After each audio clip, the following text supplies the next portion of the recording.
Of all the islands in the Caribbean, Grenada's the one where I always feel like I'm coming home. There's something about it. It's warm, it's friendly, it kind of envelops you as soon as you arrive. This is Grenada's beach, which is its pride and joy. It's one of the best beaches, certainly in Grenada, I would say also in the Caribbean. There's lots more beaches too. Around the headland from Grenada is Morne Rouge, another magnificent crescent of white sand and a great snorkelling spot. Other favourites of mine include Prickly Bay and Pink Gin Beach, but take a drive around the coast and you'll find lots more, from tiny coves to palm-fringed sweeps of soft sand. Most of the hotels are located in the southwest corner of the island, close to the airport and the capital St George's, one of the prettiest harbours in the Caribbean. Grenada's beach is really close by and is home to a choice of hotels to suit all budgets, including Spice Island Resort, one of Grenada's premier beachfront hotels.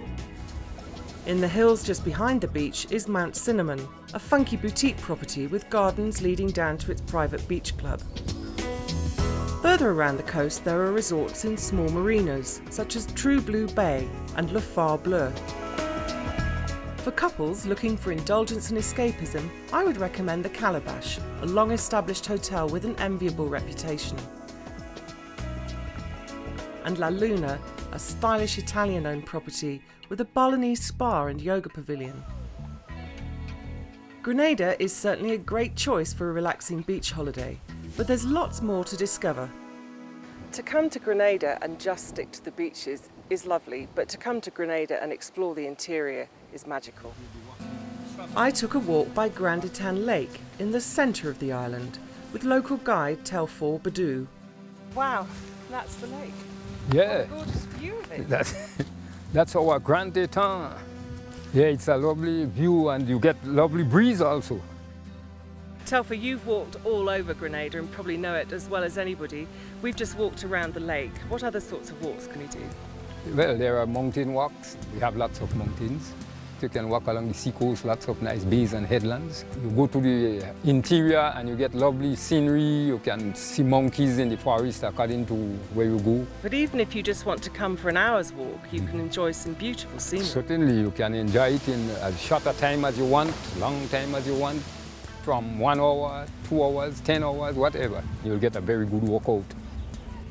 And of course that lush green interior provides perfect conditions for growing all sorts of fruits, vegetables and nutmeg, Grenada's black gold.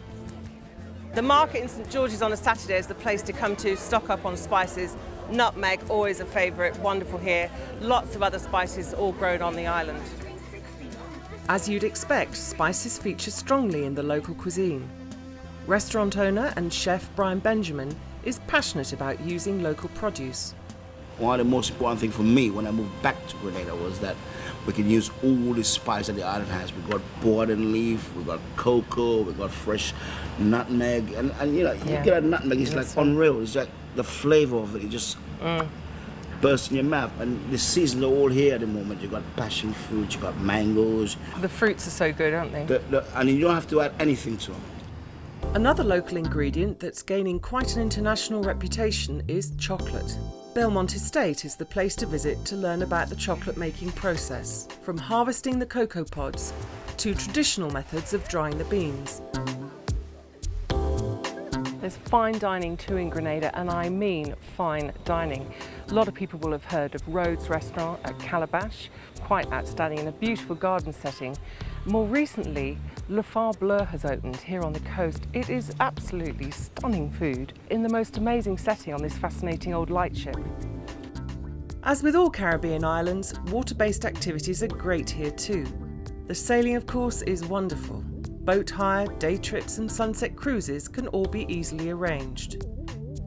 And for a speedy way to see more of the island, don't miss the Grenada Safari trip, which includes a really interesting commentary and snorkelling stops. And last but not least, the diving here is fantastic. I buddied up with Dive Grenada owner Phil Say to discover a unique attraction, the world's first underwater sculpture park.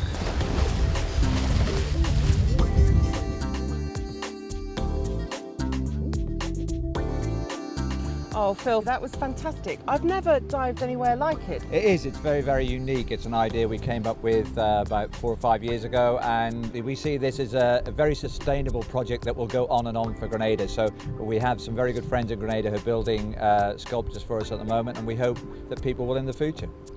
Grenada strikes me as a great place for beginners, and also I think for people where you've got a diving and a non-diving partner. Perfect. What we've got here is such short boat trips. So therefore, a person who wants to do 2 dives in the morning, leaves at 9 o'clock, back by 12:30, everybody's happy. The partner has the whole morning to themselves on the beach, and they have a whole afternoon, evening to spend to themselves. Touring the island and hotels, I met up with lots of other holidaymakers, and without exception, their reactions match my own. Stunning. It's gorgeous. It's really, really beautiful. And it's everyone's so friendly. That's what you really find. You're walking along and everyone's coming up and just saying hi to you and pulling over their cars and just chatting to you. So it's really friendly.